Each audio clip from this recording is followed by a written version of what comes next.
Pemirsa, habis cempaka, terbitlah dahlia. Lalu langkah antisipasi apa yang harus disiapkan oleh masyarakat?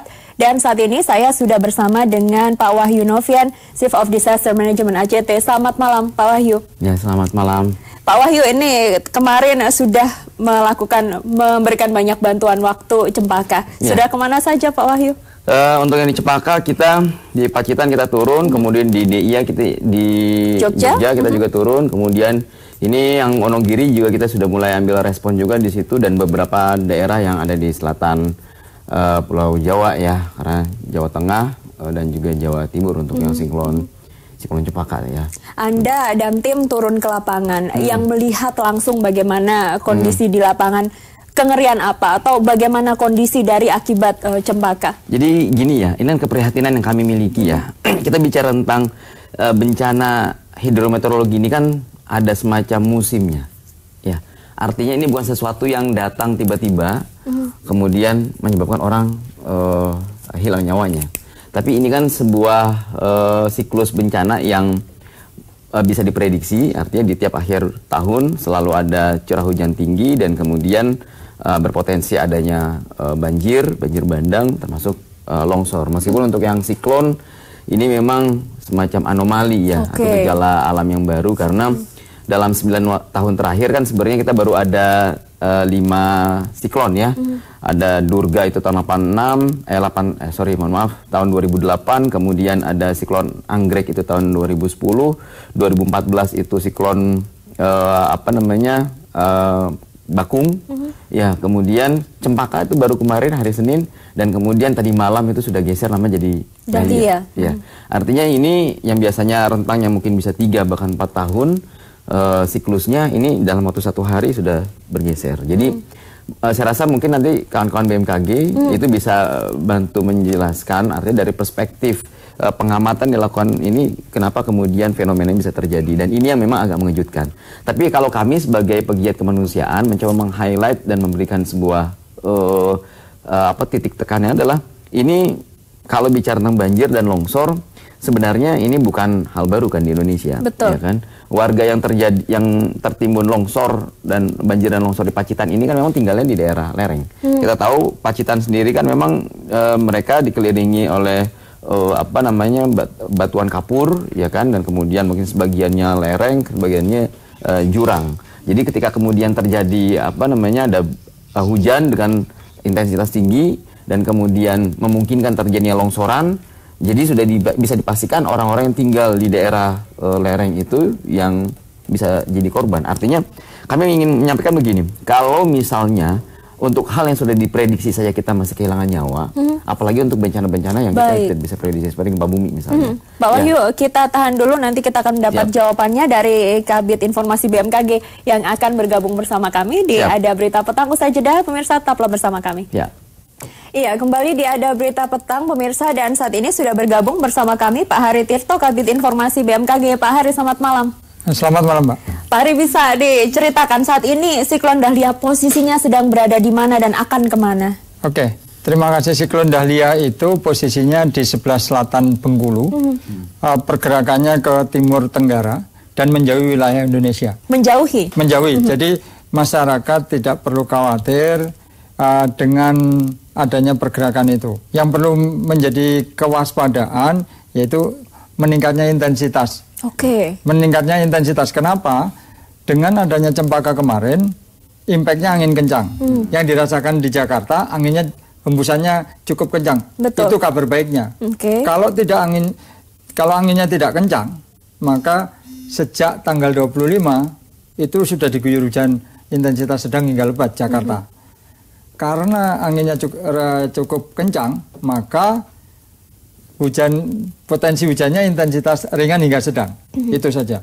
Terus seiring melemahnya cempaka, muncul dahlia, secara otomatis kecepatan anginnya menurun di wilayah Jakarta. Sehingga potensi hujannya itulah yang sekarang dirasakan sejak tadi malam. Jadi melemahnya cempaka itu tanggal 29 siang, impactnya malam yang dirasakan wilayah tidak hanya Jakarta, Banten juga, Jawa Barat juga, terus Jawa Tengah bagian barat juga. dari sisi itu, maka saat ini sudah tanggal 30. Nah, tanggal 30 pergerakannya itu ke arah timur tenggara menjauhi. Sekali lagi, bukan mendekati Jakarta. Nah, impact secara tidak langsung, tarikannya tadi membawa massa uap air yang cukup banyak.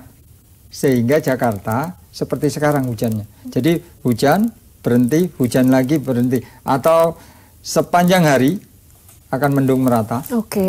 Dan potensi hujannya bervariasi dan lebih didominasi hujan intensitas sedang hingga lebat. Artinya Pak Hari akan mengatakan bahwa dampaknya yang dikhawatirkan oleh masyarakat yang disebut-sebut dahlia ini lebih mengerikan, ini tidak terjadi seperti cempaka begitu? Iya, jadi itu yang membedakan cempaka dengan dahlia. Cempaka itu jaraknya dengan daratan wilayah Indonesia itu sekitar 30-50 kilo.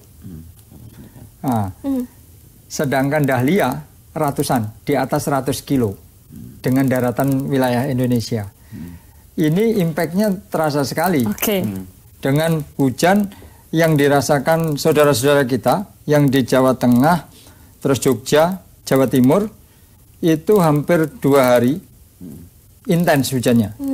Lebih didominasi hujan intensitas sedang hingga lebat, bahkan sangat lebat. Dan menurut catatan kami, hujan yang di Pacitan sama di Jogja itu di Bantul itu di atas 250 mm per hari. Analogi sederhana, seharusnya hujan ditumpahkan dalam 1 bulan, ditumpahkan 3/4-nya dalam 1 hari. Baik. Pak, itu yang dampak yang kemarin. Dampaknya terjadi luar biasa karena analoginya seperti itu. Pak Wahyu, tentu saja walaupun ini dampaknya tidak semengerikan cempaka, tidak membuat teman-teman menurunkan kewaspadaannya. Lalu apa yang akan dilakukan untuk menghadapi dahlia? Tadi yang disampaikan Pak Hari, yang jadi anginnya tidak kencang sekencang cempaka, tapi hujannya intensitasnya jadi lebih besar. Otomatis potensi banjir itu dan juga disertai longsor itu juga sebenarnya masih sangat. Fokusnya perhatiannya di harus situ. Begitu. Nah, itu yang pertama ya. Sehingga kemudian beberapa daerah yang sekarang bahkan termasuk tadi Pak Hari sampaikan Jakarta juga akan hujan dengan intensitas lebih besar, itu juga tentu harus siap-siap. Ya kan, bicara tentang banjir, kemudian masyarakat yang ada di daerah-daerah yang terbiasa untuk banjir tentu harus siap-siap juga untuk kemudian kedatangan tamu yang memang sudah bisa diprediksi tiap akhir tahun akan datang dan kemudian ya begitulah kira-kira begitu kan. Dan ini memang jadi PR. Jadi saya kembali dengan apa yang saya sampaikan tadi di awal. Hujan di akhir tahun sampai awal tahun ini kan sebuah yang sudah diprediksi. BMKG secara rutin menerbitkan informasi terkait dengan perakiraan cuaca dan juga kemudian early warning systemnya. Ada angin, ada hujan, ada potensi banjir, potensi longsor.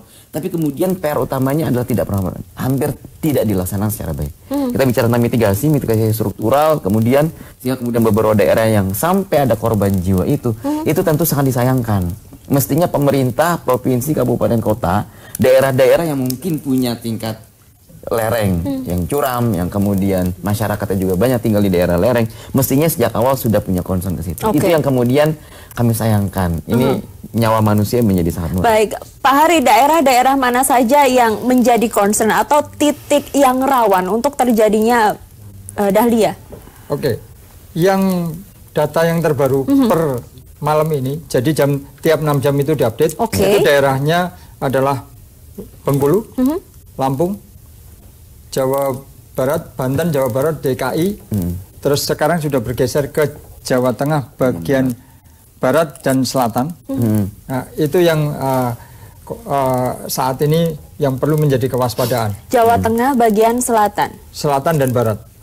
Jadi analogi sederhana, saat ini kondisi di wilayah Jawa Tengah itu tanahnya jenuh. Analogi sederhana. Kalau sudah jenuh, berapapun hujan akan terjadi genangan. Itu yang pertama. Yang kedua, di daerah yang dataran tinggi, untuk resapan itu sudah tidak ada tampungan lagi daya rekatnya. Itu yang perlu kewaspadaan, longsor sama banjir bandang. Itu analogi sederhana. Jadi karena yang tadi curahannya lebih intens dan lebih banyak. Jadi daerah-daerah yang sebagian besar wilayah Indonesia itu analoginya daerah dataran rendah, daerah cekungan, bantaran kali atau sungai, terus daerah perbukitan, pegunungan dan lereng-lereng itu yang menjadi bencana-bencana hidrometeorologis. Entah itu banjir, longsor, banjir bandang.